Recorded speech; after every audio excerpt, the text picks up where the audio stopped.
Satyabama Institute of Science and Technology, Chennai and Sriperumbudur.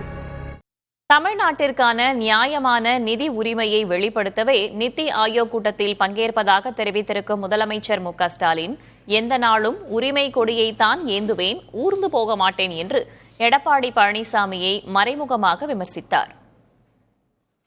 டெல்லியில் நாளை முதல் 25ஆம் தேதி வரை நிதி ஆயோக் கூட்டம் நடைபெறுகிறது. இதில் தமிழகம் சார்பில் முதல்வர் மு.க.ஸ்டாலின் பங்கேற்க உள்ளார்.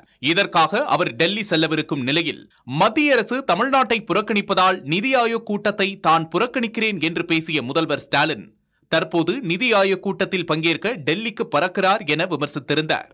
தமிழ்நாட்டு மக்களுக்கு ஒரு தேவை என்றால் போகாதவர் தன் குடும்பத்திற்கு ஒரு தேவை என்றதும் செல்கிறார் என்றும் எடப்பாடி பழனிசாமி குற்றம் சாட்டியிருந்தார். வெள்ளை குடைக்கு வேலை வந்துவிட்டதோ என வினவிய இபிஎஸ் எல்லாம் தம்பி படுத்தும் பாடு என பதிவிட்டுள்ளார்.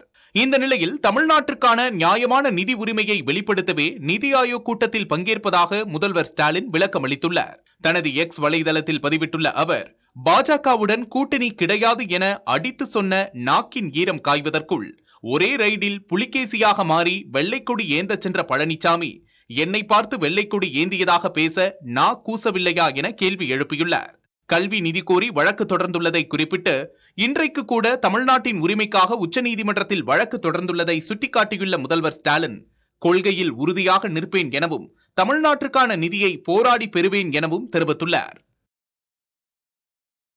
Satyabama Institute of Science and Technology, Chennai and Sriperumbudur.